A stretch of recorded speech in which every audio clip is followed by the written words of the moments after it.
Well, Guam's new Archbishop Michael Jude Byrnes just completed his first 10 days on Guam and gave an update on what his administration has been like. He talked about his meetings with several priests and what kind of bishop he would like to be remembered as. PNC's Janella Carrera reports. Archbishop Michael Jude Byrnes is not like what most would expect. He doesn't have a personal driver who takes him around, and he's a pretty independent guy. You're not one to accept the idea or the notion of having someone drive you around. If you do it yourself, I'm assuming that's the type of archbishop we're going to be expecting of you. Yeah, you could expect that. Yeah.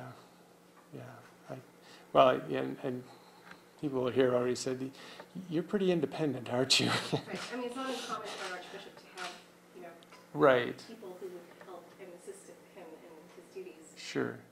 Oh, I have plenty of assistants, believe me.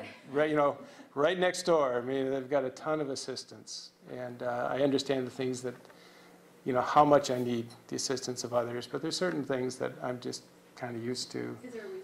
For some, it's reminiscent of Pope Francis, whose leadership is marked by simplicity, humility, and service. Pope Francis used to take the bus. And I haven't found the bus stops around here, but.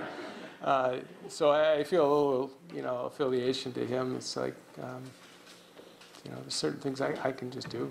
So far, Archbishop Byrnes says he's met with about 9 priests in hour-long sessions to get to know them better. I've met 8 or 9 so far. The number that I have is like 48 priests total, including retired priests and some of the religious priests.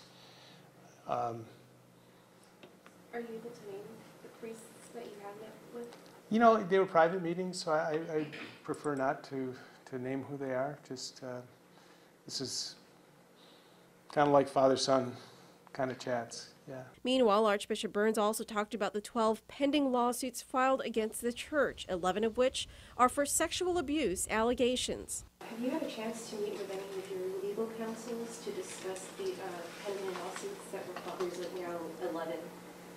12 if you include the slander and libel lawsuits against the church. Yes. And could you tell us what kind of? Right now, it's mainly the kind of like the tech. And I'm not a lawyer, so I can't recall the terms, but they're just kind of receiving, and kind of responding. They're just kind of pro forma responses. So it's. Archbishop Byrnes has already received some support from local Catholics. During their weekly protests on Sunday, picketers paused to attend Mass in a show of solidarity with the new Archbishop.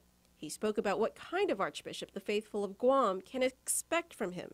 I would hope that the people of Guam understand that I'm here to listen first. I would hope they would come, at least from, about me.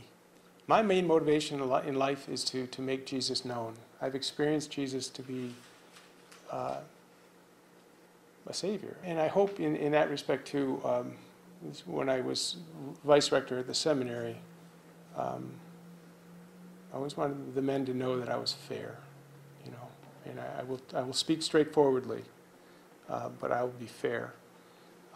And I think that's important in relating to such a large diocese we have here.